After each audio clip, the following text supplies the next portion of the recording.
on Whynews. The government is now processing the repatriation of 5 Filipino seafarers released from pirate captivity in Somalia. President Rodrigo Duterte is bound for Japan tomorrow for his 3-day official visit. U.S. Assistant Secretary of State for East Asian and Pacific Affairs Russel says the Philippines' move to ally with China has no negative impact to its relationship with the United States. Filipino fishermen are still anxious to fish in the Scarborough Shoal despite President Rodrigo Duterte's announcement. Migrant workers in Taiwan can now be rehired without having to leave the country every 3 years after the approval of amendments in the country's labor law. And the much-awaited advocacy movie of this year, Isang Araw, Ikatlong Yugto, introduces more promising actors. Whynews begins now.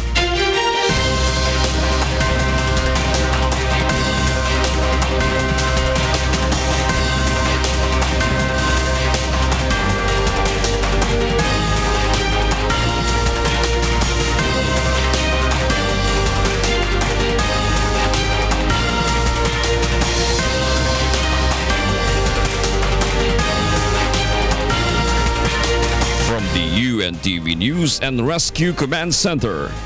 This is Whynews with Angelo Castro III, Gerry Alcantara, and Darlene Basingan. Good evening. Some medical practitioners are appealing to the Interagency Council for Traffic, or IACT, to exempt them in the implementation of no window hours policy. John Ano will tell us why. The Private Hospital Association of the Philippines head Dr. Rustico Jimenez is not in favor on the implementation of no window hours by the Interagency Council for Traffic, or IAC. Dr. Jimenez insists that doctors should be exempted from the said policy since their job are always on call, especially during medical emergency cases. Ay, hindi nga dapat yun kasi doktor are serving lives. Dapat exempted ang mga doktor dyan. Siguraduhin nila yun na yung doktor talaga nagtatrabaho sa hospital o meron talagang siyang clinics during the time na puhulihin siya. He also says if something bad happens to their patients, the doctors will shoulder all the responsibility and not the IACT.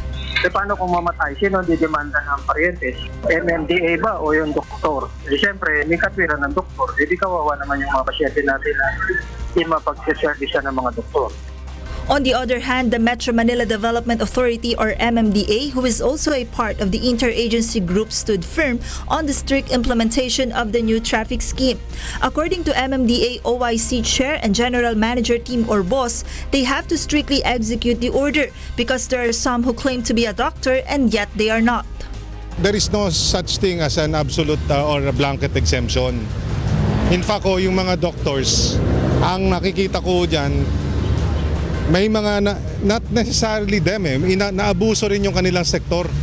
Madami yung either naglalagay na ng logo o meron silang nakakabit na sticker na doktor sila, hindi naman. The MMDA have once appealed for cooperation from all the motorists since they are only implementing this policy for the benefit of easing traffic congestion within Metro Manila. Meanwhile, 2 new units of ferry boats were launched earlier today to serve more passengers who are taking the Pasig River ferry system. The agency is also looking into putting up more terminals to expand their services for all the commuters. To date, a total of 14 ferry boats operating within Pasig to Manila and vice versa serves as an alternative for land transportation. Based on their study, around 15 to 30 minutes will be reduced on travel time from Pasig going to Manila through the Pasig River ferry system transport. Joan Nano, Untv News and Rescue, Makati. Victims seek for jail time for police personnel involved in the violent dispersal in Manila. Grace Casin will tell us why. Pia is one of the victims of the violent rally dispersal. She and her group conducted a protest in front of Camp Crame this morning. They want the policemen involved in the incident to be in prison, particularly Colonel Marcelino Pedroso and PO3 Franklin Co, instead of being just relieved from service. Ano ang ginawa ng mga kapulisang ito sa Kamaynilaan? tangka nila kaming patayin. Kung hindi lang kami naghatakan at nag-umilag, malamang sa malamang ay may namatay sa aming hanay. At yan ay patuloy na sisingilin namin sa inyong mga kapulisan. One of the police involved in the incident says protesters were the one to hurt them. That is why they were forced to disperse the group. Sa una pa lang ma'am, pinagsisipan na kami. Parang gusto talaga nilang sirain yung formation namin. Nasira nila. According to PNP Deputy Chief for Operations Police Director Benjamin Magalong, they now have the copy of different video footages that explains why the police car run over protesters. The result of their investigation will be out by November 4. Nakapag-interview na sila ng mahigit 2 dosenang personnel. At sa ngayon, pinag-aaralan nila yung mga video footages. Meanwhile, President Rodrigo Duterte plans to talk to the protesters regarding the incident. The protesters are open for the possible dialogue with the president. They will also ask him to create an independent investigating body because they do not trust the decision of the PNP on the incident. Grace Casin, UNTV News and Rescue, Camp Crame. Philippine National Police Chief Ronald De La Rosa considers as drug lords the 2 Chinese nationals killed during a police raid at a Shabu laboratory in Cagayan, Isabela. Mon Hokson will tell us why. Philippine National Police Chief Ronald De La Rosa says the 2 foreigners killed in yesterday's raid in Isabela are linked to a Shabu laboratory discovered last January in Santa Cruz, Manila, where former PIDEA official Ferdinand Marcelino was arrested. The police chief therefore considers the 2 Chinese nationals identified as Jishin Liwang alias Kim Punzalan Uy and She Kangbo are considered as big-time drug lords. The 2 foreigners were killed while a search warrant was being served at a warehouse in Maharlika Highway in Cagayan City. This morning, De La Rosa conducted an inspection at the suspected multi-million peso Shabu laboratory. Malaki talaga ito. Malaki. Hindi ba sila makapag-import na ganito kalaking nakita nyo sa effects, di ba? Ang dami. Kung wala sila sindikato, wala silang... Kung dinaan man ito legally, may contact ito sa either sa customs or sa wherever, sa pagpasok dito. So may mga contact ito.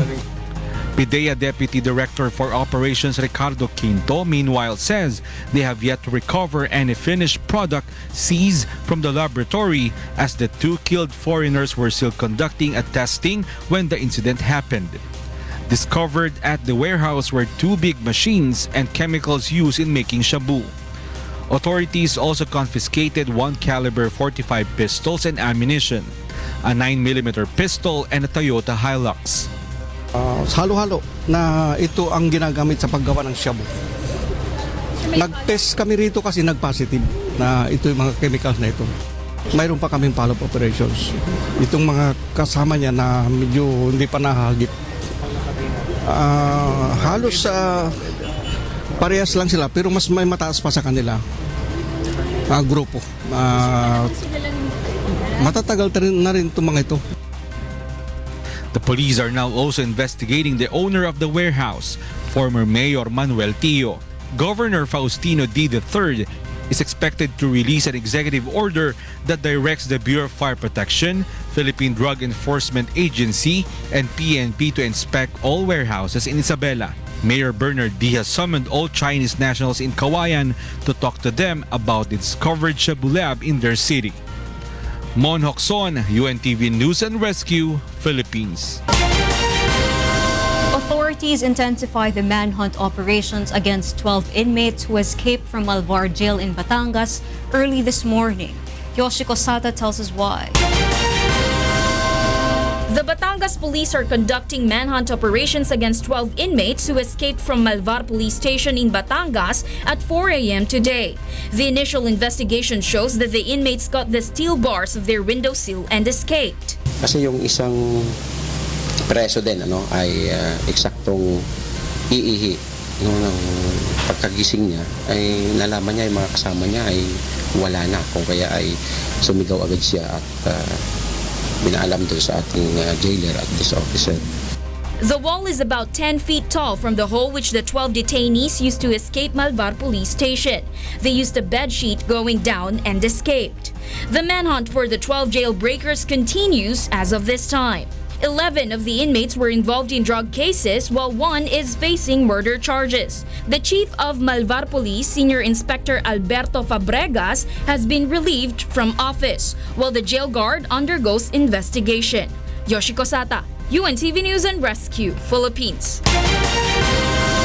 Various complaints were filed at the Office of the Ombudsman and the Department of Justice against past and incumbent officials of the Philippine Charity Sweepstakes Office or PCSO and the Philippine Amusement and Gaming Corporation or PAGCOR. Juan Hocson tells us why. Past and incumbent officials of the Philippine Charity Sweepstakes Office or PCSO face numerous cases and complaints. Violations of Government Procurement Reform Act, Anti-Graft and Corrupt Practices Act, and Code of Conduct and Ethical Standards for Public Officials were filed by the Anti-Trapo movement against PCSO Chair Ireneo Maliksi and former PCSO Chair Margarita Huico. The basis of the complaint was the extension of the contract for the lease of the lottery terminal without the proper bidding process. The group also cited the slump in the revenue of the PCSO from 31.3 billion in 2012 to 28.9 billion in 2015. And the 5 billion in the medical support fund that went missing because of the negligence of the said PCSO officials. Sila'y nagpabaya sa kanilang obligasyon. Kaya ang gusto namin maging solusyon, managot sila at dapat i-revamp ng todo ang mga opisyalis ng PCSO. Meanwhile, former PAGCOR Chair Cristino Nagiat faces graft and plunder complaint filed by the Volunteers Against Crime and Corruption at the Department of Justice. This is in connection with the contract entered by PAGCOR with Vanderwood Management Corporation last 2014, wherein PAGCOR paid an advance rental and deposit even while the facility was still under construction. At the time of the negotiated contract, wala pa po yung facilities. Naglabas na ng pera ang PAGCOR ng 234 million. At to top it all, they contracted 15 years na amounting to more than 3 billion pesos of contract with Vanderwood Management Corporation na pinamumunuhan ng a certain Benjamin C. The group wants DOJ to conduct a deeper investigation on the contract entered by PAGCOR. Mon Hocson, UNTV News and Rescue, Philippines.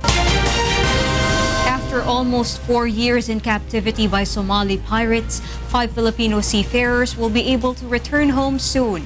Marge Navarro tells us why.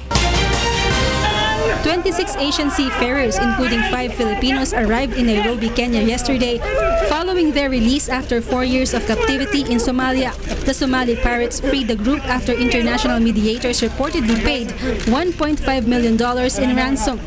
We've achieved what we've achieved today by getting tribal elders, religious leaders, and the local community and the regional government all involved to put pressure on these guys to release these hostages. The hostages were from Cambodia, China, Indonesia, the Philippines, Taiwan, and Vietnam.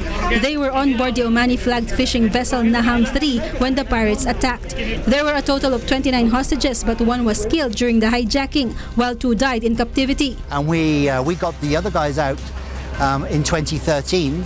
And now it's great to be here today and to bring them home. At present, their repatriation is being arranged. According to the Department of Foreign Affairs, the Filipinos are expected to go home to the country on October 28. I'm so happy. Really, I'm so happy. For UN, for Mr. John, for Leslie Edwards, for all the world, all inspector, all the world. Look this. Please, thanks so too much for you all. Thanks. The pirates' operation has subsided in the Indian Ocean because of the presence of security forces in this part of Somalia. Marge Navarro, UNTV News and Rescue, Philippines. The government underscores the basis that will lead to accepting foreign aids for typhoon victims. Russel tells us why. The Department of Social Welfare and Development reports that the damage assessment by the government in areas affected by the recent typhoons is still ongoing. This report will be the basis of the government if there is a need to ask for support from other nations. Alamin din sino ang mga nag-offer ng tulong, no? At sa tingin ko, handa tayong tanggapin ang tulong na ito batay sa ating pangangailangan at batay sa walang kondisyon. Ibig sabihin, bukal na loob na tulong ng mga mamamayan, ng mga organisasyon, ng mga pamahalaan sa ibang bansa para tulungan tayong bumangon.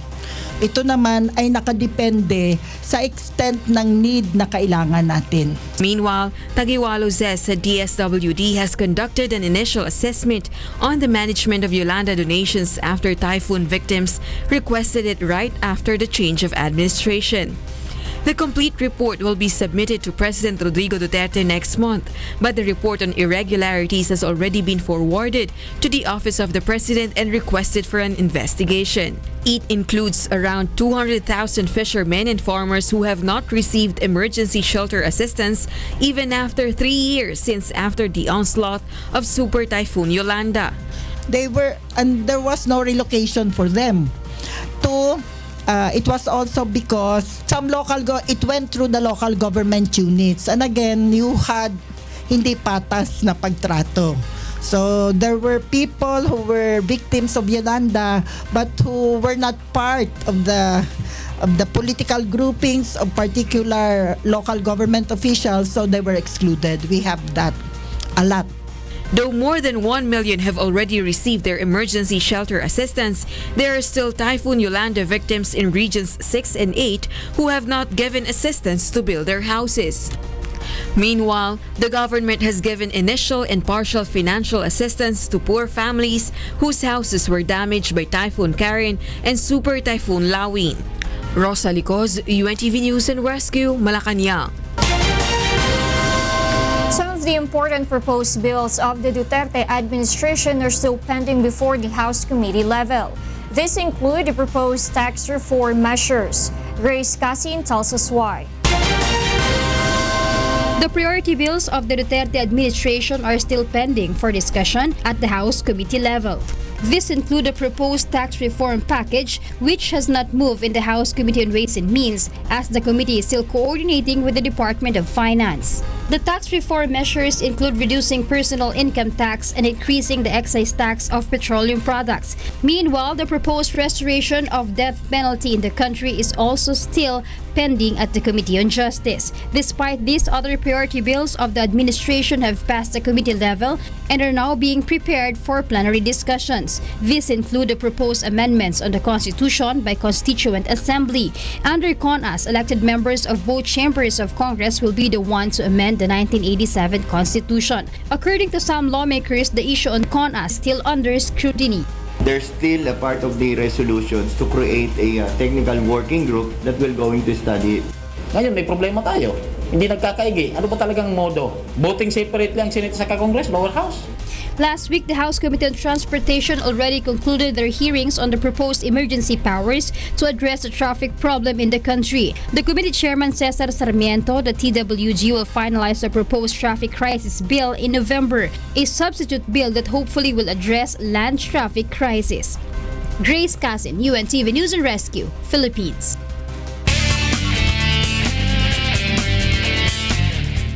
Motorists are experiencing moderate to heavy traffic on some areas in Metro Manila this evening. Mon Ocson is at Delta Quezon Avenue to tell us why, live. Go ahead, Mon. Good evening, Darlene. Let's check the traffic situation with the help of our different live points around Metro Manila. But first, let's check the traffic situation here in Quezon Avenue. Vehicles coming from EDSA going to Quezon Avenue will not encounter any problem as of this moment. But for eastbound vehicles coming from España, they will experience moderate traffic starting from EDSA up to Elliptical Road. Let us now check the traffic situation in EDSA Guadalupe.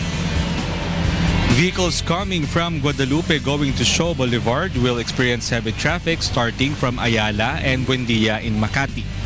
Heavy traffic also for northbound vehicles from Orense going, or rather southbound vehicles from Orense going to Ayala. Let's check the traffic situation is in España Blumentritt. Vehicles going to UST along España will experience moderate traffic, and moderate traffic also for motorists going to Welcome Rotunda coming from Quezon Boulevard in Quiapo area. Let's check Commonwealth Techno Hub.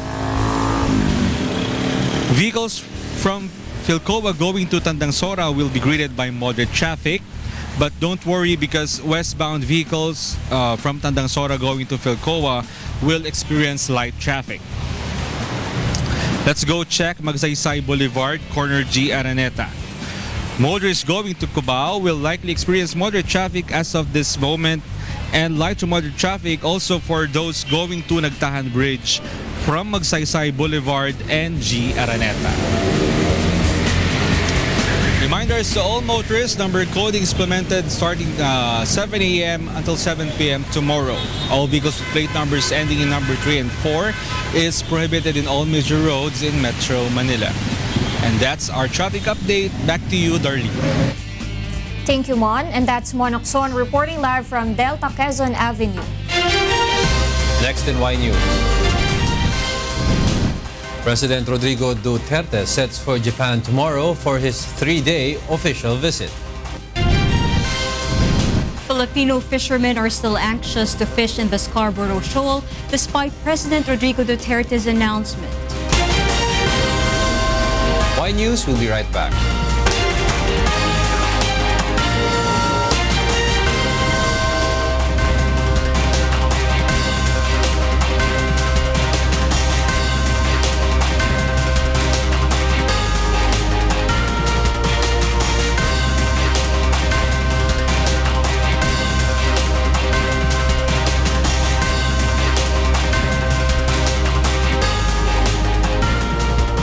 President Rodrigo Duterte leaves for Japan tomorrow, and his visit will be more than just strengthening economic ties between the two nations. Victor Cosare will tell us why. Japan is the biggest official development assistance partner of the Philippines. Tomorrow, President Rodrigo Duterte will be visiting Japan for a 3-day official visit where he will be meeting the top business leaders of the country in the hopes of further strengthening the economic relations of both nations. He is also set to meet the Filipino community in Japan. But one of the highlights of his visit is a summit meeting with Japanese Prime Minister Shinzo Abe, and among the issues that might be tackled is Manila's shift in foreign policy. Japan is interested to know why the Duterte administration wants the country to separate from the United States of America while establishing closer ties with China. On the other hand, President Duterte might also bring to the table developments in the Philippines' efforts to peacefully resolve the territorial dispute with China over the South China Sea. I told everybody, and I told China, I cannot surrender anything there. And in passing, we mentioned, they said that, they answered that at least what was, we do not want trouble there. We can only talk. And we hope that your country will not, do something foolish to start a violent war or incident. And I said no. And we cannot talk about it because I cannot give or promise anything which I cannot do under the laws of my land, particularly the Constitution. It can be recalled that Japan has also a long-standing territorial dispute with China in the East China Sea. The president stated that he has suggested to China that they come up with a meeting to solely discuss the dispute. To the Chinese government, I said, well, if that is the thing, that is what is in your mind, because that is also my stand, we will find a day to talk about it only on the issue of the South China Sea and no topic at all. It could be bilateral, depends on the development, it could be multilateral, and that would include Japan. President Duterte is expected to be back in the Philippines on the 27th. But before returning home, the president is set to pay a courtesy call on Japanese Emperor Akihito. Victor Cosare, Untv News and Rescue, Davao City. The Department of Trade and Industry denies reports of business process outsourcing pulling out from the country. Russel tells us why. The Department of Trade and Industry denies reports that business process outsourcing companies or BPOs in the country have started pulling out following the statement of President Rodrigo Duterte's separation from America in terms of economic and military ties. Undersecretary Severino Rodolfo of the DTI Industry Development Group says the government still observes its economic policies. Una-una, wala naman talaga nagbago sa polisiya ng gobyerno. Patuloy ho tayo na nag-iengganyo na pumasok dito ang mga services sector, particularly dyan sa mga BPOs. On the contrary ho, may mga nag-i-expand nga ho dito eh. Tsaka tandaan ho natin, pagdating ho sa BPO, hindi lang ho US yan. Although sila yung pinakamalaki, merong Malacanang, however, clarifies that there is no need to pull out the business process outsourcing in the country. Overseas Filipino workers in America should also not worry. There's no need to be pulling out any businesses in the country. Our OFW should not be affected. But basically, we're just saying that it's basically what he has been saying. It is from an exclusive to more inclusive relationship. Presidential spokesperson Undersecretary Abella says there is no severance of diplomatic ties between the Philippines and America. The treaties between the two countries will also remain, and that the separation mentioned by President Duterte is the cancellation of military exercises. Meanwhile, Malacanang expressed its willingness to talk to the BPO industry. BPO groups are trying to seek an audience with the president. We have not yet any formal word about the appointment, but basically it is to formally reach out to the office of president to indirectly discuss the industry situation from the government, to reassure the industries that the separation is not severance of relationship, of economic ties. Rosa Licoz, UNTV News and Rescue, Malacanang. Many Filipinos are still worried about fishing in Panatag Shoal, despite the good news that they may return to the disputed territory. Ray Palayo will tell us why. Despite the announcement of President Rodrigo Duterte that local fishermen in Zambales may now resume fishing in Scarborough Shoal, many fishermen in Subic are still worried and traumatized after experiencing harassment from the Chinese Coast Guard. Mang Gerry says they can no longer fish at the Scarborough Shoal after the Chinese Coast Guard intercepted their ship last October 8. Pagdating namin doon, hinaras na kaagad kami, binangga na kami ng rubber boat, sinalubong kami ng dalawang rubber boat. Tapos binangga yung katig, binubugaw kami papuntang palabas. Aywan ko lang kasi sa amin parang naguguluhan pa ako eh. Kasi sa karanasan namin doon, sabing pwede na kami mangisda doon. Hala, ganun pa, binubugaw pa rin kami doon eh. Hindi na alam kung anong totoo talaga, pwede na. During his visit to Cagayan, President Duterte made the announcement as a result of his successful 4-day state visit to China. Baka we just wait for a few more days. Baka makabalik na tayo doon sa Scarborough Shoal, ang pangingisda ng ating mga kababayan. It remains unclear when the agreement between President Rodrigo Duterte and Xi Jinping on the matter will be implemented. Nevertheless, the fishermen have expressed gratitude to the effort of the government to bring their livelihood back. But they are appealing to authorities to give guidelines they can follow in the event they will be allowed to fish again at the contested sea, and more so, ensure their protection. Ray Palayo, UNTV News and Rescue, Philippines. The Department of Trade and Industry is optimistic that the country's good relationship with China will lead to improvements in the agriculture, manufacturing, and tourism sectors. Joyce Balancho will tell us why. Improvement improvement in the country's agricultural, manufacturing, and tourism sectors. This is what DTI Undersecretary Seferino Rodolfo believes as the main advantage of having good relations with China despite the territorial disputes over the West Philippine Sea. Ang mahalaga dito, tingnan natin yung China. It's really the biggest economy. Tapos yung China rin kasi nagkaroon na siya ng structural change. So nawawala na siya dun sa mga industries na let's say labor intensive, saka dun sa mga mas lower level of technology, nag-upgrade na siya. Yusek Rodolfo says opportunities for the labor sector will be opened once China considers hiring Filipinos for the manufacturing industry. The agricultural sector will also benefit once China opens its markets to our products. Ang laki din ng demand nila for food products. Nakikita natin yan. Philippines can very well supply this to the Chinese market. The improvement in the infrastructure as a result of credit financing from China will also help in boosting tourism of the Philippines.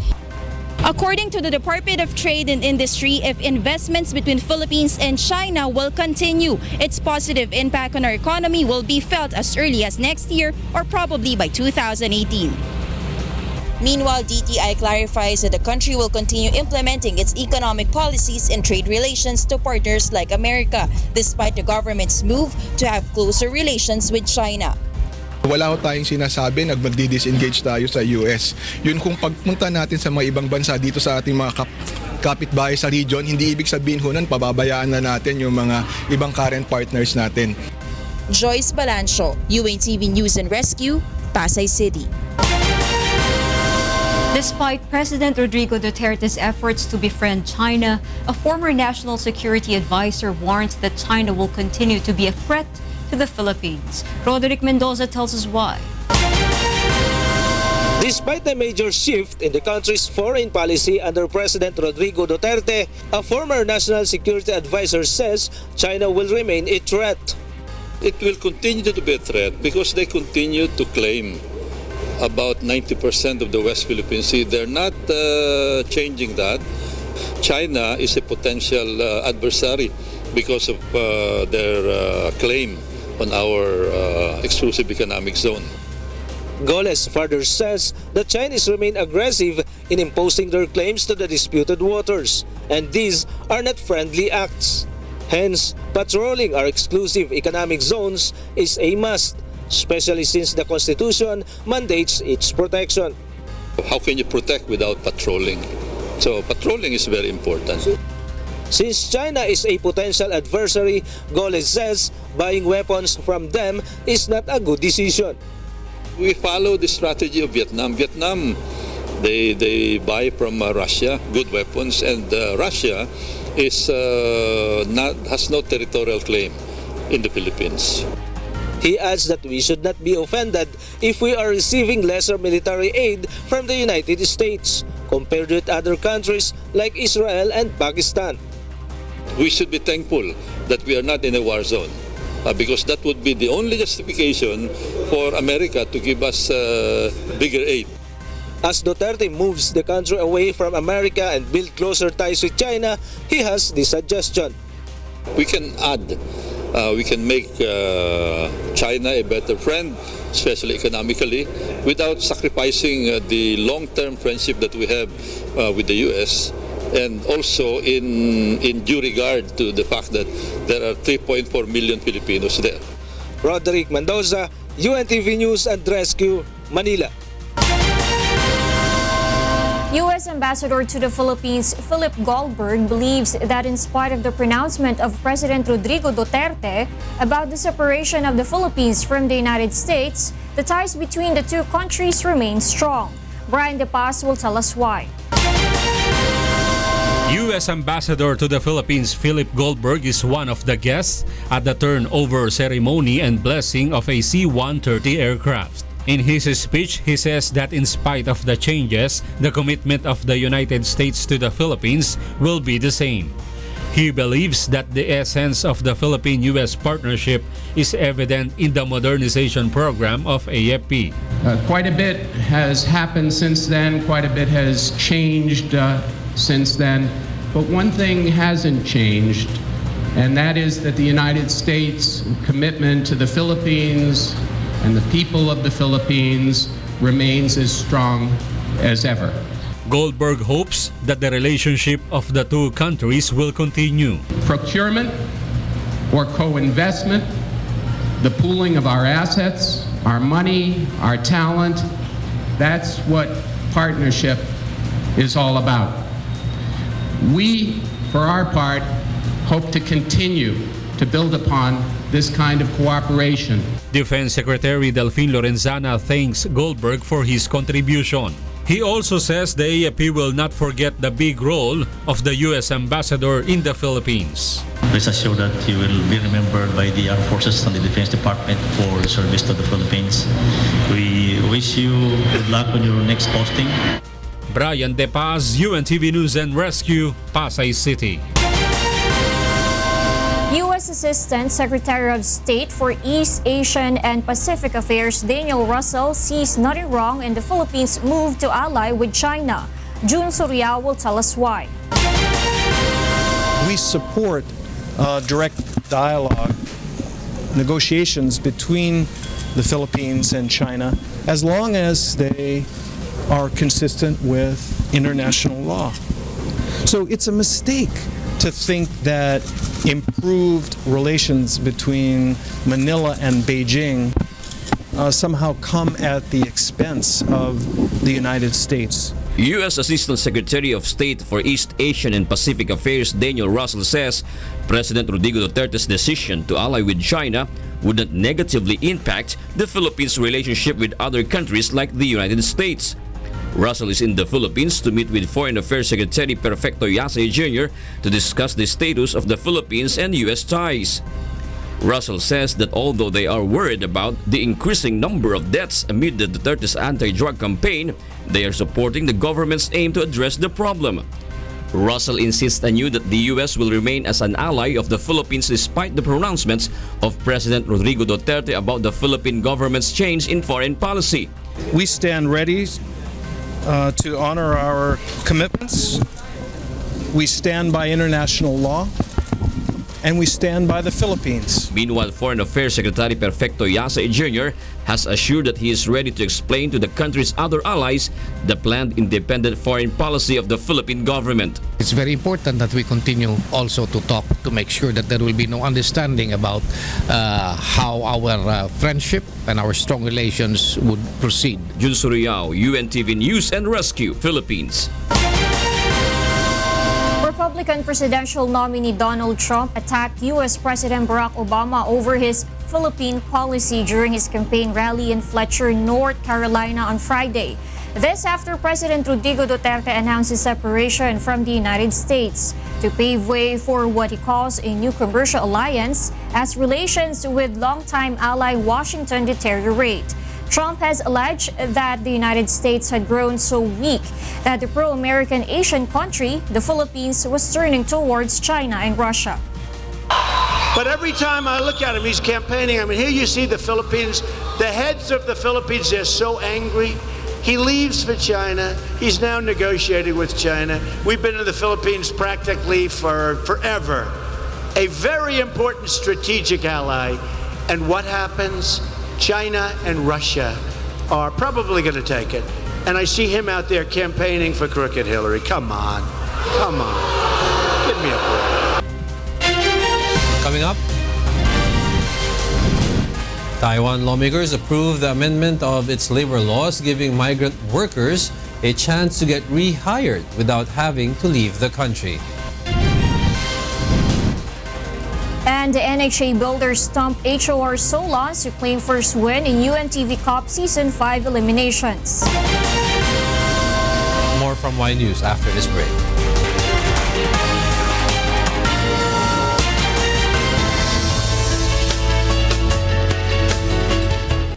The ridge of high pressure area is affecting Luzon. Based on the forecast of the Philippine Atmospheric, Geophysical and Astronomical Services Administration or PAGASA, Metro Manila and the rest of the country will experience partly cloudy to cloudy skies with isolated rain showers and thunderstorms, mostly in the eastern section of Visayas and Mindanao. No tropical cyclone has been seen to affect the country for the next 3 days. The Philippine Atmospheric, Geophysical and Astronomical Services Administration or PAGASA projects that the temperature in the country may drop to 10.4 degrees Celsius. Ray Pelayo tells us why. The southwest monsoon or habagat has dissipated and Pagasa is now monitoring the coming of northeast monsoon. Pagasa said it's getting colder in the northern part of the globe and may also be felt in the country in the coming weeks. So nag-a-advance po yung tinatawag nating Siberian High na kung saan ito po yung posibleng bababa dito sa atin sa Pilipinas na maging amihan. So medyo magkakaroon po tayo ng mga paglamig-lamig na maybe after po nitong magdadaan na bagyong ito na Siberian. Pagasa projects the temperature may drop to 10.4 degrees Celsius in mountainous areas like Baguio City. Lower temperature may be experienced until February of next year. The lowest temperature of 6.3 degrees Celsius was recorded in Baguio on January 18, 1961.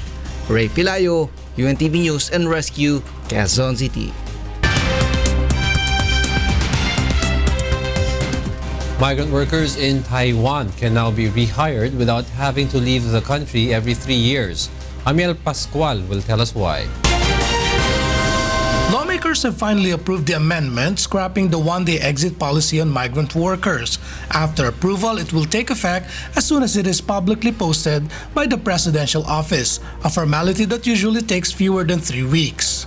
The measure will help migrant workers save between 75,000 Taiwan dollar and 180,000 Taiwan dollar, equivalent to around 110,000 peso to 280,000 peso in brokerage and other fees. Migrant workers are relieved by the amendment. Napakalaking bagay po nung kasi unang-una po sa placement. Sa ngayon po, yun na po yung matitipid namin. Sa halip na ibayad po namin sa mga broker o sa mga agency sa Pilipinas, matitipid na po namin yung maisasave na po namin para sa sarili namin. Malaking advantage po yun, lalo na po sa amin. Kasi po ako single mother. Ang laking luwag po yun sa amin kasi makakapag yung iuwi po namin na pamasahe, plane ticket, masasave po namin yun kasi di na po kami maaari na po kami magstay dito at ma-process po ng tuloy-tuloy yung papel po namin na walang uwian. So malaking bagay po yun. Based on the data from the Ministry of Labor, as of the end of July, there are 603,109 foreigners employed as construction workers, factory workers, domestic helpers, or in other manual jobs in Taiwan. Before the law was amended, some 14,000 of them needed to leave the country every year to be able to re-enter the country to continue working here, according to the ministry. In most of those cases, migrant workers need to pay brokerage or regulation fees to re-enter and work in Taiwan again, fees that can pose a serious financial burden and debts. Though migrant workers welcomed the amendment, employment brokers and some employers expressed their opposition, saying the scrap policy was designed to eliminate inferior workers. Thus, removing it would result in migrant workers staying for prolonged periods in Taiwan and competing jobs with locals. Now that the law is approved, laborers are seen to face an unlikely result, as employers might possibly renege on the legislation. Amiel Pascual, Untv News and Rescue, Taoyuan, Taiwan. Thousands of people across Australia joined Walk Together rallies and made a stand against rising far-right sentiment in the country. Abel Siliano will tell us why.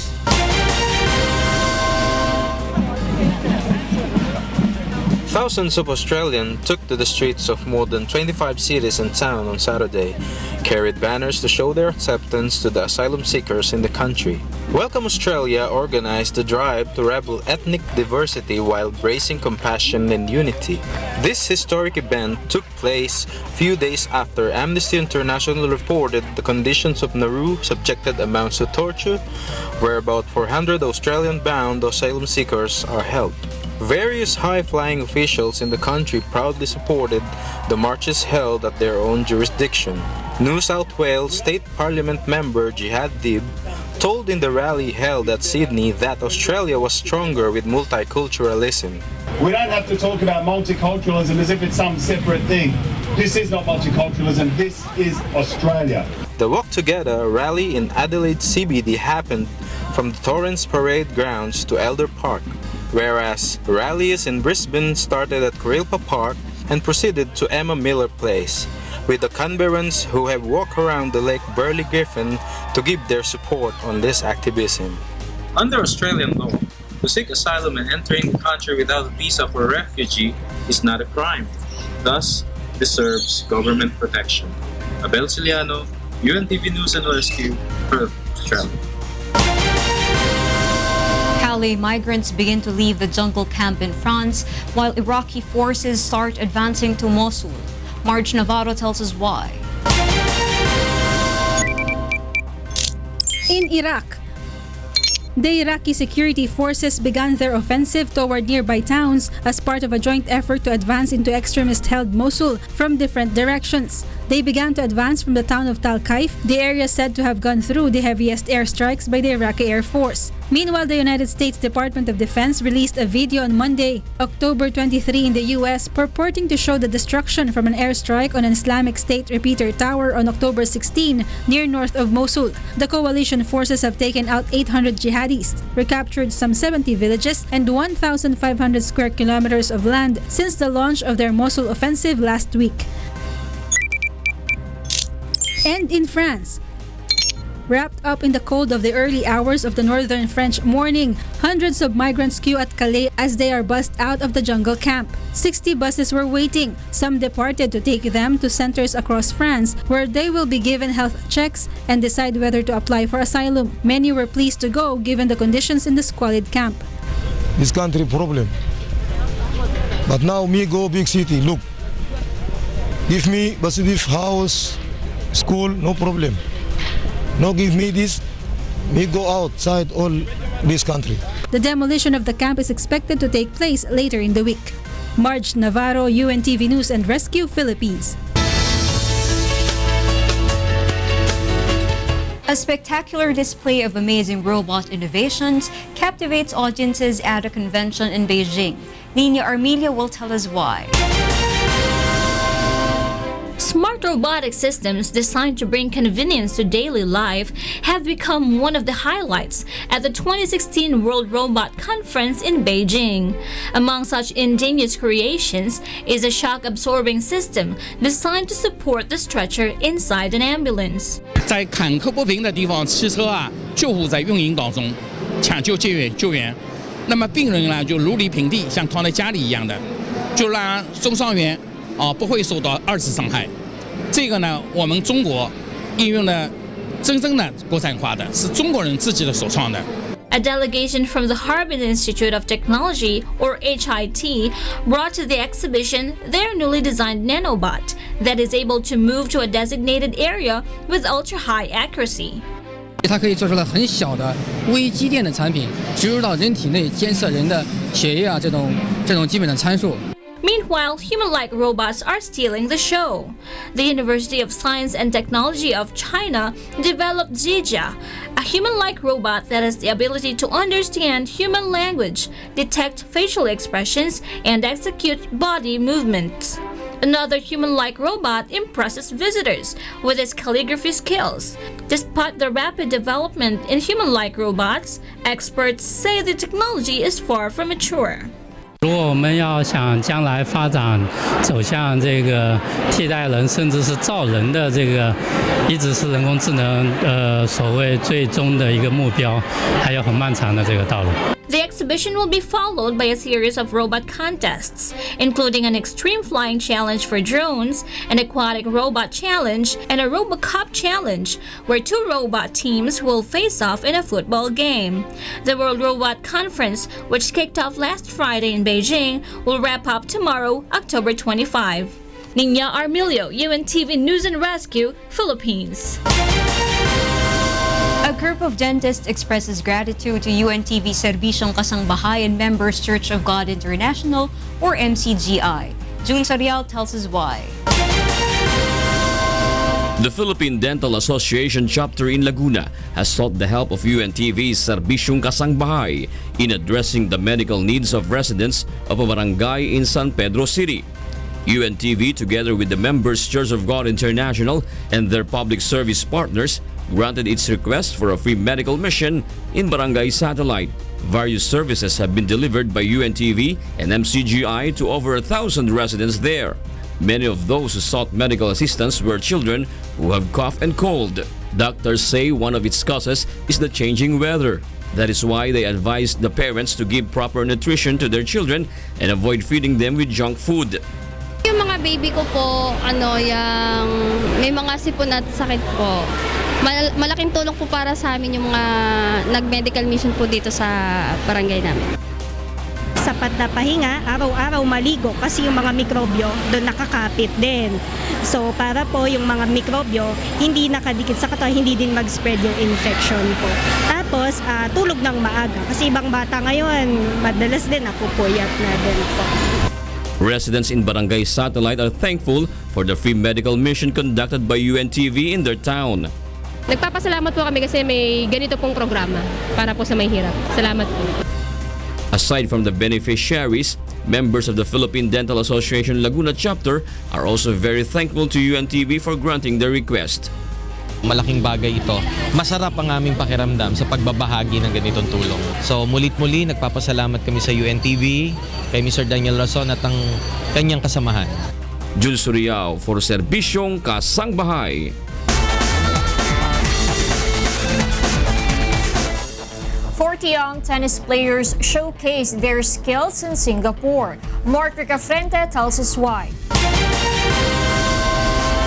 A record of 40 WTA Future Stars qualifiers from 18 countries in Asia Pacific competed at the WTA Future Stars tournament here in Singapore.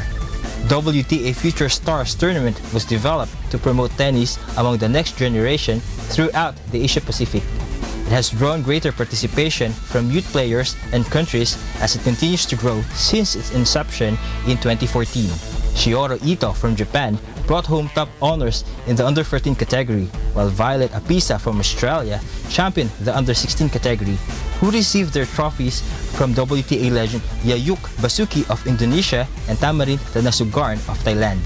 Meanwhile, two Filipinos made it to the tournament, Melanie Dizon, who qualified for under-16, and Alex Ayala for under-14. Alex is the youngest WTA Future Star, proving the potential talent pool that the region has to offer. It's never easy to achieve the goals you want in life. You always have to work hard and strive for it. Always be a humble person because attitude is the most important thing to be a great tennis player. Though both of them didn't make it to the finals, Coach Roland Trott believes the young girls have the skills to succeed in tennis. Well, it's not exactly weakness, no, pero I think the thing that they can improve more is with experience with players at this level. Kasi skill-wise, I think they're the same, more or less. The WTA Future Stars tournament was organized by the WTA in partnership with Sports Singapore and the Singapore Tennis Association. The community outreach program, which kicked off in March, aims to further inspire youth to take the next step in their interest in tennis. Mark Ricafrente, UNTV News and Rescue, Singapore.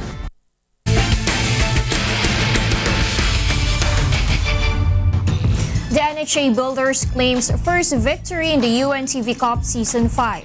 Bernard Daddies tells us why. Yes!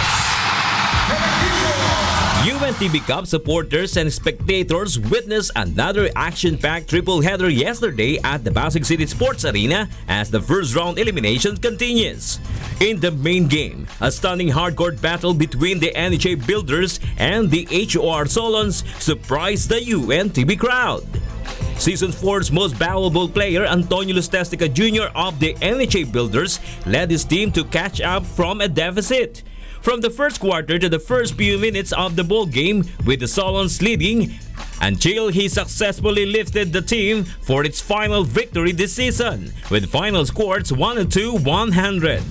The small forward was hailed as the best player of the game after burying 29 points, including 9 from behind the arc, plus 4 rebounds. The Builders now hold a 1-2 win-loss record, while the Solons have 2 wins and 2 losses. Compared to Malacanang, 86%. Whoa! In the second game, the Malacanang Kamao vanquished the BFP Firefighters, finishing with 92-77. Maintaining a clean record 3-0, the Malacanang holds sole leadership in Group A, while the BFP drops to the second spot alongside the defending champion AFP Cavaliers with 2 wins and 1 loss. Top ball skin for Sanders. And in the first game, the MMDA Black Wolves denied the Senate defenders a victory after using their run-and-gun play combined with tight defense with final score 77-70. Black Wolves big man Jeffrey Sanders was hailed as the best player of the game. The MMDA is now in third place with 2 wins and 2 losses, while the Senate Defenders remains at the bottom of Group A with 4 losses and no win. Bernard Daddies for UNTV Cup Season 5.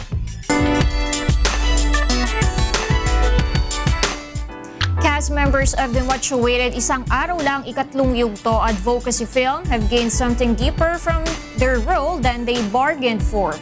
Ryan Evangelista will tell us why.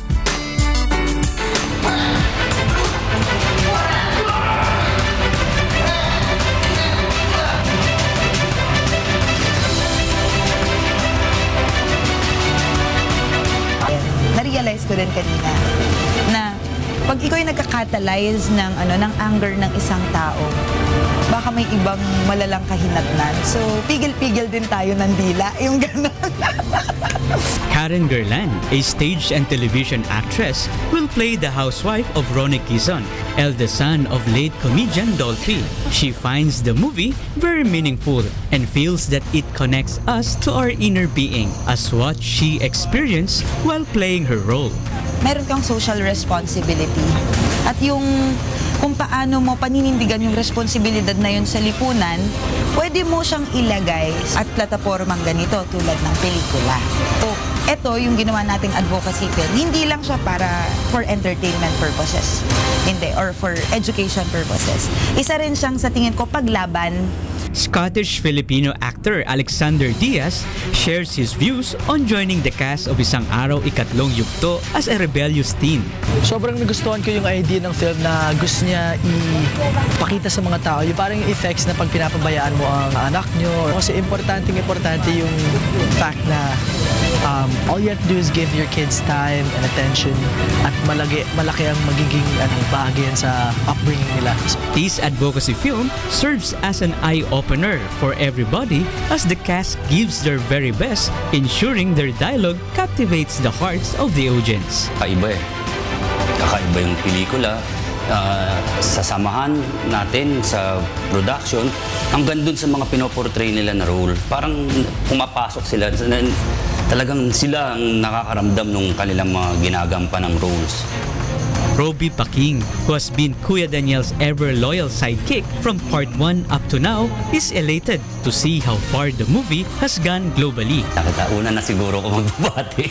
Advance happy birthday sa iyo. At sana kung meron tong part 4, 5, and 6, sana nandun pa rin ako. Yun sana lang. Guys, wag niyo palalampasin ang film namin na to. Please watch our film. It's called Isang Araw Ikatlong Yugto. And it's a great film and you'll learn a lot from it and great director. So I'm really excited for it. Sana panoorin niyo po this coming November. Brian Evangelista, UNTV News and Rescue, Philippines.